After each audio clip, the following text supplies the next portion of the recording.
So, as you know, we are Unitarian Universalists, and about once a year I'm going to tell you the Universalist faith story. Near the birthday of a man named John Murray, who was the first Universalist minister to land on the shores of the New World. At least it was new to the Europeans. John Murray was a not very good businessman in England. His business was floundering. He had a wife and a daughter who became ill, and the doctor's bills just killed him. So he fell behind in his payments. He was in debt, and back in those days, in the 1700s, if you fell into debt, you went into debtor's prison. He was languishing there in debtor's prison trying to figure out how to pay off his debt when his wife and his child died. Now, John Murray had been with his family an enthusiastic attendee at the church of a man named Joseph Priestley, who discovered oxygen. People didn't breathe before then. And John Murray attended other Universalist church services, and he was also a lay preacher of the Universalist message. And the Universalist message is called Universalist because it's universal salvation. And everybody at the end gets to be gathered together into the arms of the one, the mystery. God, as they called it then. So he would preach that no one goes to hell and that everyone is gathered to God in the end. And then in prison, when his wife and baby died, he got so angry at God that he vowed he would never preach again, ever. Not going to talk about it. God had disappointed him bitterly, and he was finished. Well, his wife's brother bailed him out, paid his debt, and paid his way to America. He was on a ship with a bunch of other European people and a captain who was maybe not the best captain in the world because they were supposed to land in New York, but they landed in Philadelphia instead. And most of the people just got off in Philadelphia because they were ready to be done with the voyage. But John Murray stayed on the ship to get to New York. Now, this is a faith story, which means it's true in its essence, but not maybe in its historical details. So be aware that you're listening to a Universalist faith story.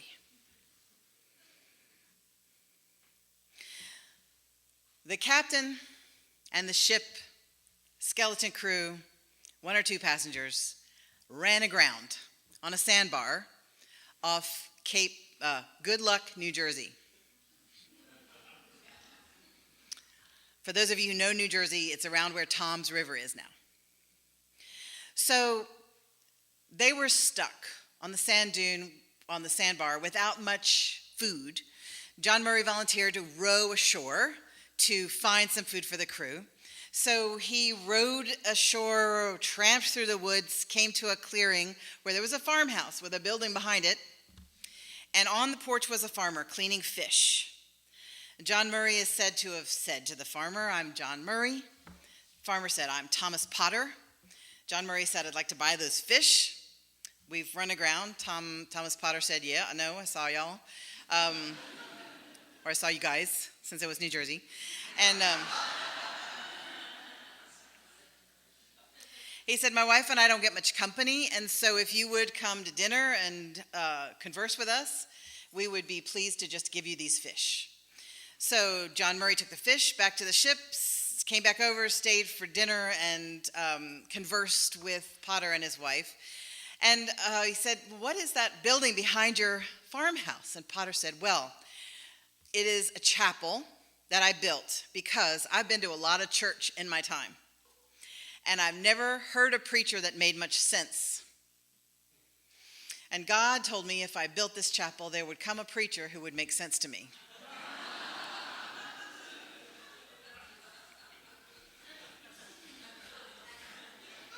You're not a preacher, are you?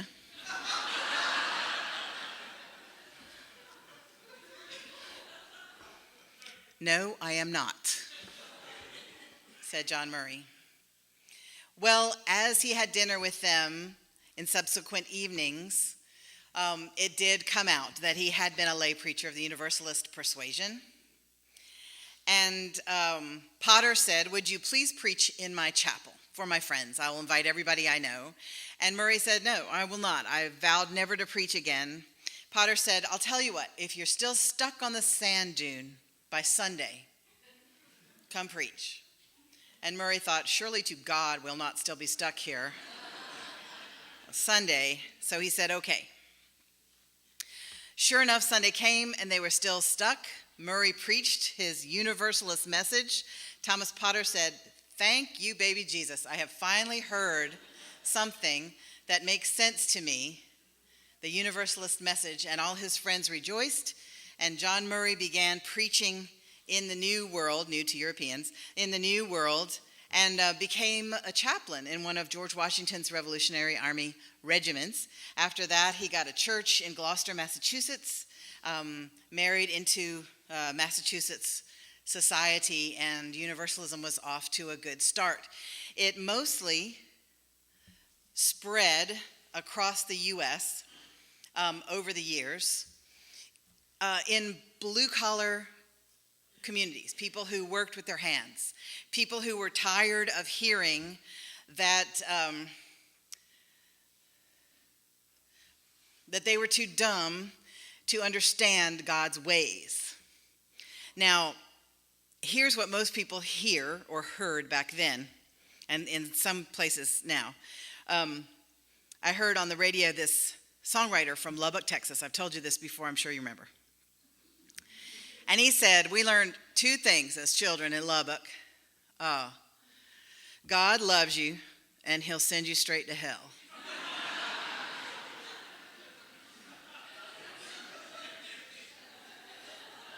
Two, sex is evil, dirty, and dangerous, and you should save it for the ones you love."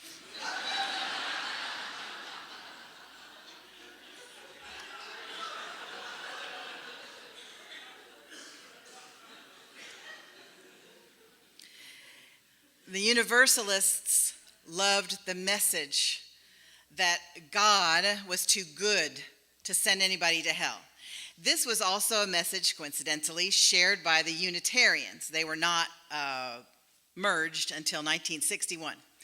So the Unitarians preached that there was no hell. And the first Unitarian sermon, when the Unitarians kind of came out in the United States, they'd been there for a long time, but in 1819, in Baltimore, one of our forebears named William Ellery Channing preached what we now call the Baltimore Sermon. It lasted an hour and a half or so.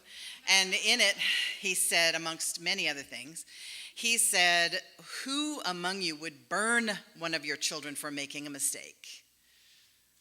In fact, we would call the police if someone were to do that.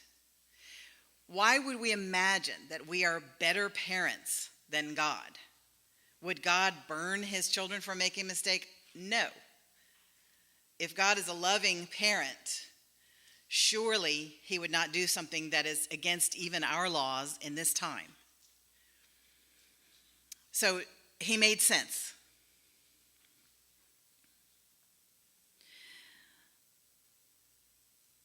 We are still surrounded by people to whom hell is not a quaint metaphor. People take it very literally. In many churches, it is still preached from the pulpit. Now, Universalism itself as a denomination began to wane in the late 1800s and the mid 20th century because it wasn't really done anymore in the more educated denominations, the Lutherans, the Presbyterians, the Methodists. It wasn't really preached from the pulpit anymore much that you were going to hell. So you could kind of avoid the whole thought somewhat and sit in the pews and enjoy your church.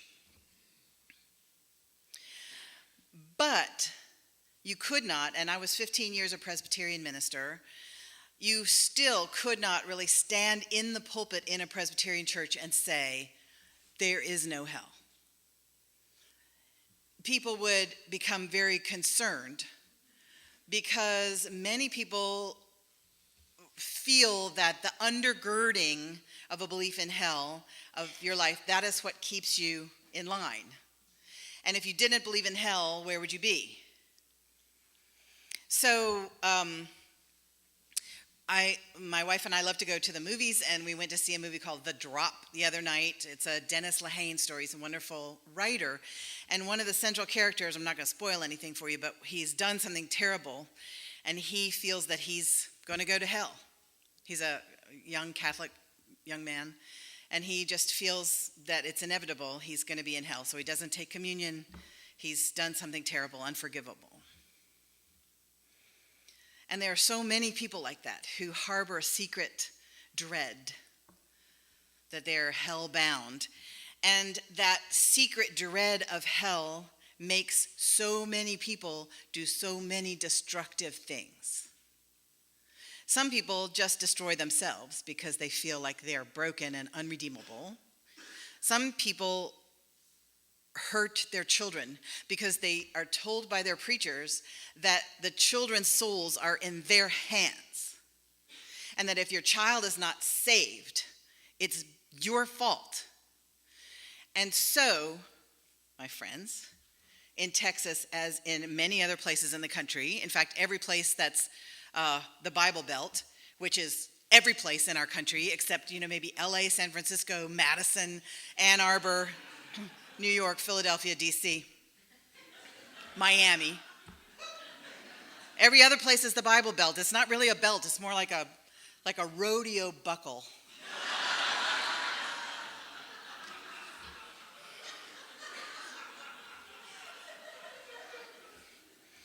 I'm wearing my flames today because I'm on fire with our good news that there is no hell. There are people who take it absolutely literally, and there are preachers who say, like this man in California, McDonald, I think is his name. I wrote it down, but I can't find it now. If your child comes out to you as gay, and they won't repent of their sin, you must shun them completely and, quote, turn them over to Satan, unquote.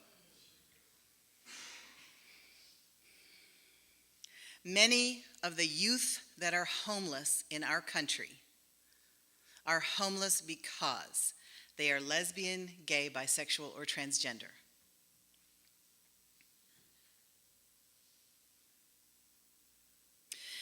Many of the youth who come out to their parents are told that they must leave home and go live wherever they can find to live.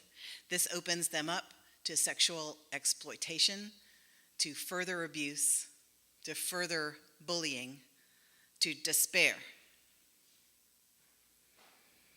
Of the estimated 1.6 million homeless American youth, up to 42% identify as lesbian and gay. What I'm saying to us is that our message, you each are beacons of hope in our culture. If you can radiate the belief that lesbian and gay people are loved, lovable, and fully accepted by God.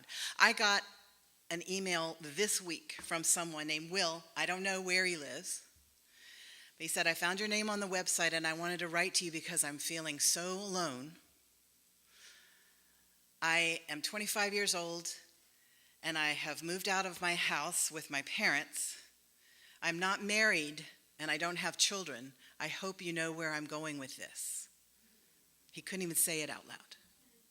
He said, I just need to know, does God still love me?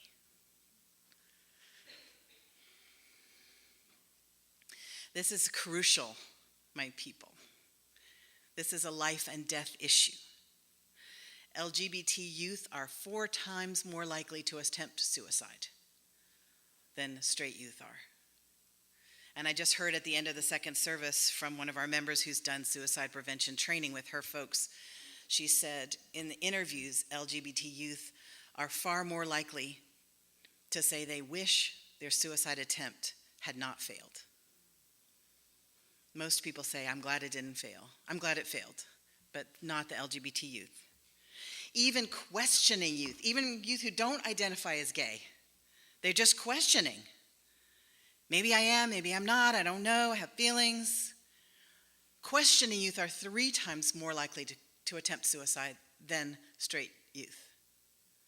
Just for having the question. Because why? We're so accepting in our culture. Wish we were. But you can tell the level of acceptance in our culture by looking at our youth who want to kill themselves when they think they're gay. You can look at the NFL. You can see, oh gosh, we're going to have a gay player. Oh no, it's going to be a distraction. We're going to have a distraction of a gay player. That guy over there killed 2 people, but we can handle that. This guy over there punched his wife out in an elevator. That guy over there wounded his child for whipping him like they do in East Texas. It was a shock to him to find out our laws in Texas say that's not okay. It's been a good discussion for the whole U.S. because there's so many people that go, I was whipped like that when I was a child and I turned out fine. Yeah, we turned out fine.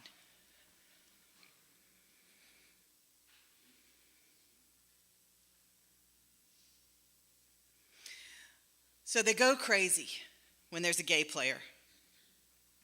And the whole culture has to tell them to go crazy when there are abusive players. Parents are so desperate to show their children that it's not okay to be gay that they will actually throw them out of the house because of hell. Because of hell, the idea of hell makes people crazy.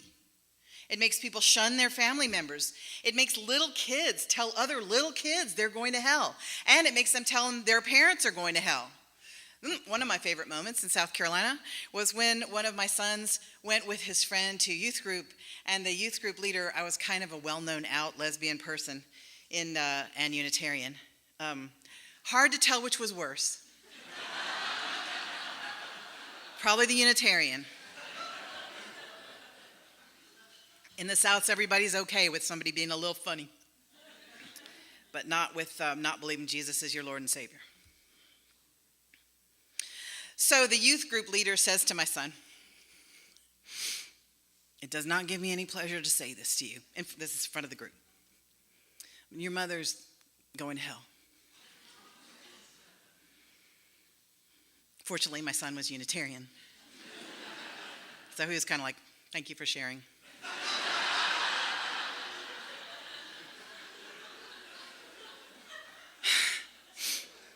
What I want to tell you is that hell is not even a concept that's in the Christian or Jewish scriptures. It's not there.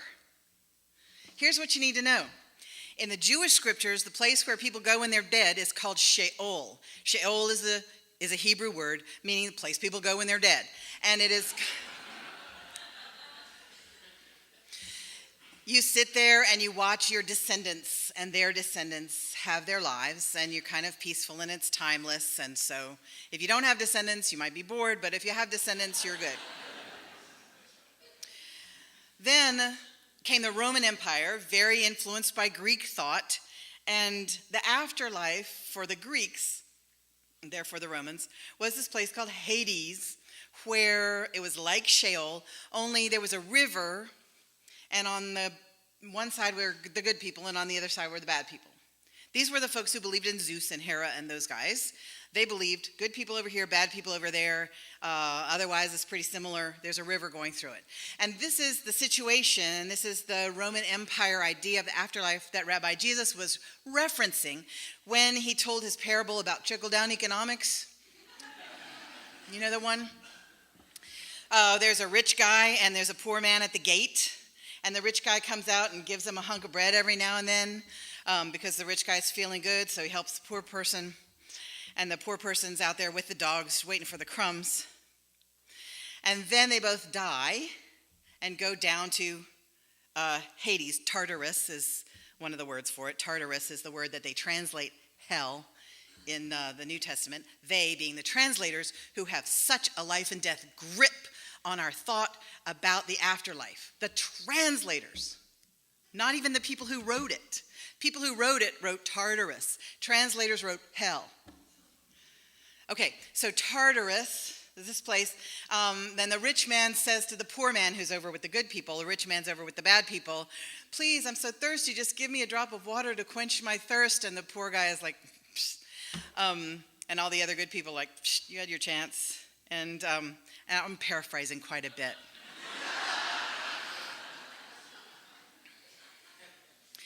So the three words that are translated hell in the Christian scriptures, because they're always translated Sheol in the Hebrew scriptures, hell, Sheol is one of them. When Rabbi Jesus says, you will go down to Sheol, or when the book of Revelation says, and then came a pale rider and Sheol followed him, it's translated hell, but it really is just Sheol, which you all know what it is, just kind of a gray place where you watch people who are still alive.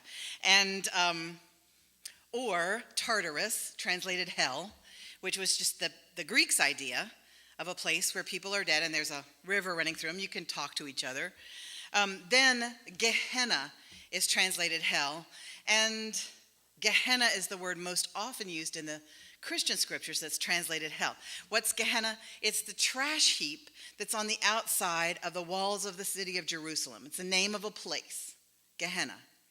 The valley of Henna, Gehenna is the place where the trash is thrown. So you put your truck tires and you put your mattresses and you put your old rusty cars and everything and the bodies of the criminals on this place. And it's, you know how trash does. When it sits there, it just kind of starts smoldering. And so it's this smoldering, yucky, outside place where you're not in the community anymore. You're just out there on the trash heap. Gehenna. That's translated hell. There's no fire. It's just smoldering because it's trash.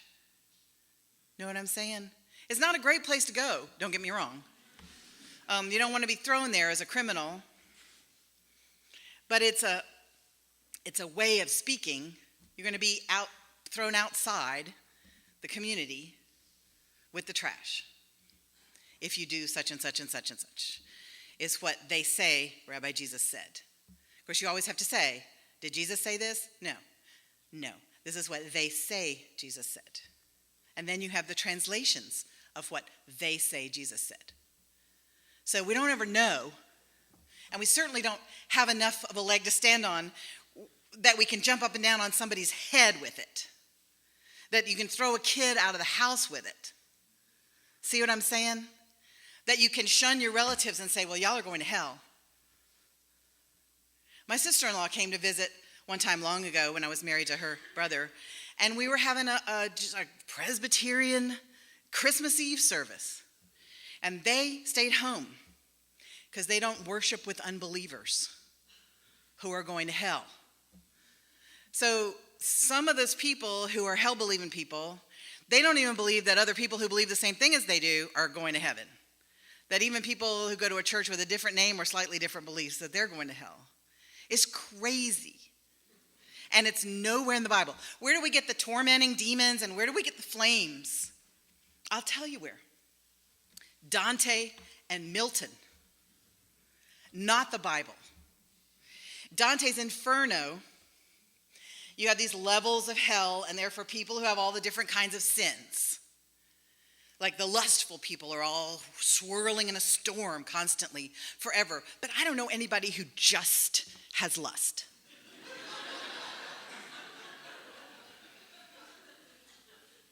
Don't you think many people have like a dual diagnosis sin-wise?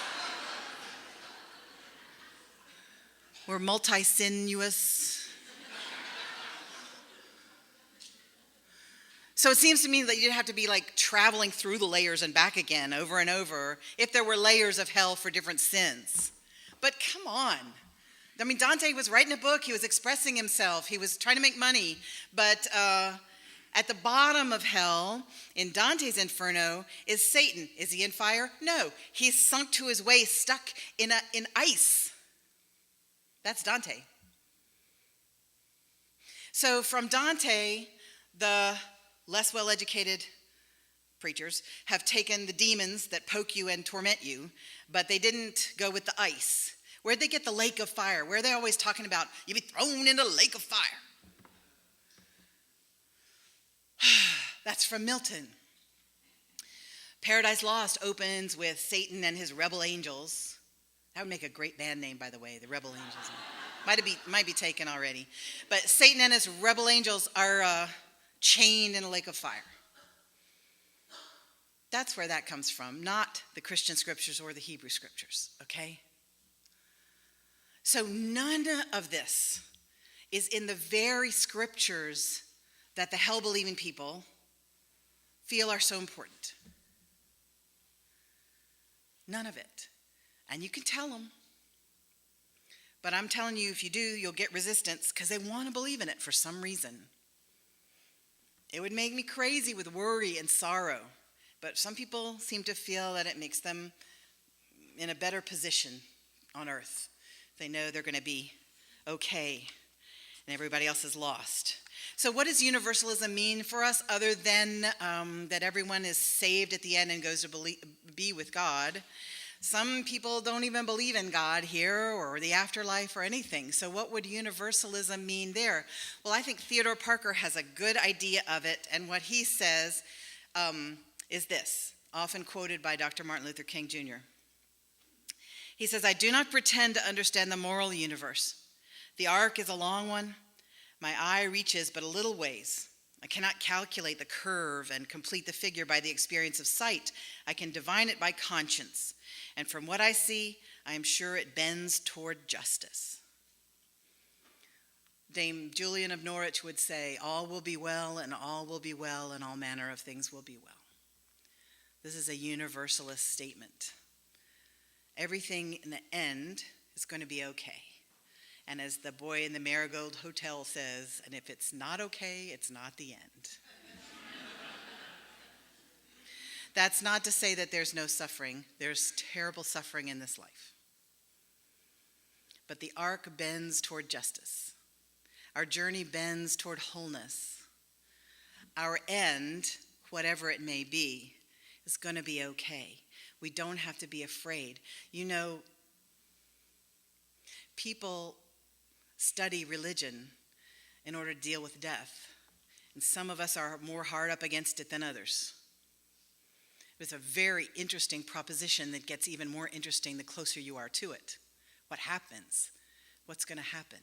And a universalist would say, I don't know, but it's going to be okay.